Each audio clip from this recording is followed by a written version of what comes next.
organise des grands congrès, tout ça qui coûte des milliards. Bref, des activités qui n'ont aucun sens.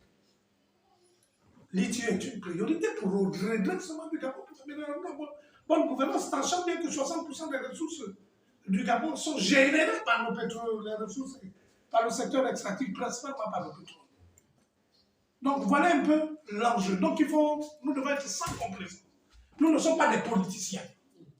Les acteurs de la société civile ne sont pas des politiciens, mais un langage de vérité avec l'ITIE.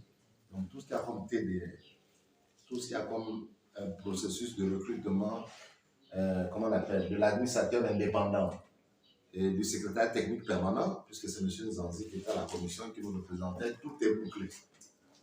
Sur le plan aussi des livrables, de la méthodologie, de l'environnement cerné, c'est aussi tout est fait prêt. Tout est fait prêt, je vois depuis des mois, hein, tout est vraiment bouclé. L'administrateur indépendant a été recruté la semaine passée. Le personnel a été connu il y a 2 jours, le personnel du secrétaire technique permanent. Je crois qu'ils auront jamais un entretien avec vous en semaine. Maintenant, la question publique, c'est la question du budget, de la ressource. Parce que même si on regardait les activités qu'on peut mener aujourd'hui dans le cadre de la mise en œuvre.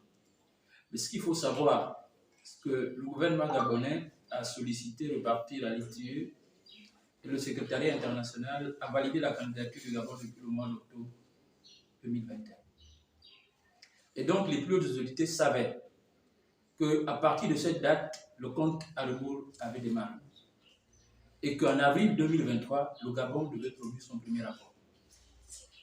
Alors, vraiment, grande est notre surprise aujourd'hui de constater que depuis cette date, sachant que le gouvernement savait les enjeux, et que malgré les interpellations de la société civile, jusque-là, on a l'impression que, bon, le gouvernement ne veut vraiment pas marquer son engagement.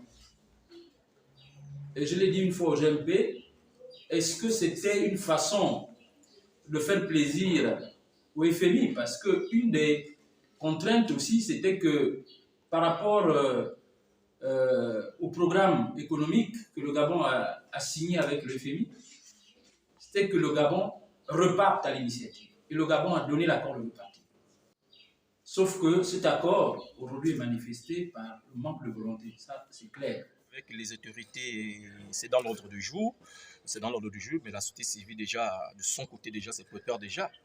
Ce qu'il peut déjà mettre sur la table de la discussion pour essayer de convaincre, de convaincre l'ITIE international pour que le Gabon puisse encore demeurer dans l'ITIE. Parce qu'aujourd'hui, l'ITIE est un baromètre. L'ITIE est un baromètre qui crée la confiance auprès des organisations internationales, comme le FMI, comme la Banque mondiale, ainsi de suite, pour prêter, parce qu'on ne peut pas vous prêter si vous ne pouvez pas rendre. Donc, il faut bien qu'il y ait l'ITIE pour qu'on essaie déjà de voir si le Gabon a une certaine maturité, si le Gabon a une certaine honnêteté en ce qui concerne l'usage des fonds qu'on lui donne. Donc, il faut bien l'ITIE. Donc, il y a beaucoup de choses qui font qu'aujourd'hui, il est important de rester dans l'ITIE, d'y demeurer, parce que c'est dans l'intérêt de tous les Gabonais.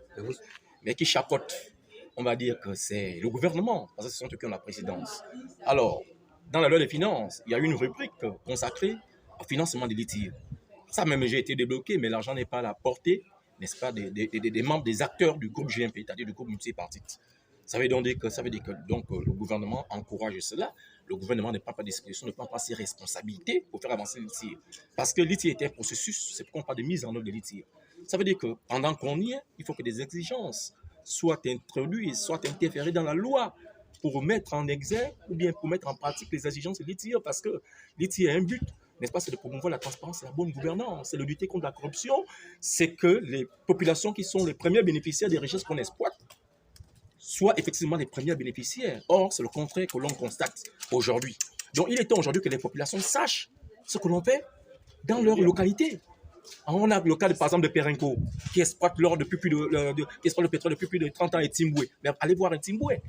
Alors qu'il y a ce qu'on appelle la responsabilité sociétale et économique, environnementale des entreprises, qui ont l'obligation, n'est-ce pas, d'entretenir les citoyens, les locaux.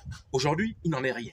Donc, c'est pourquoi l'ITIE aujourd'hui est très important pour nous, parce que ça nous permet de voir par-delà la vitre, n'est-ce pas, ce qui s'est fait au fin fond de nos localités. locaux.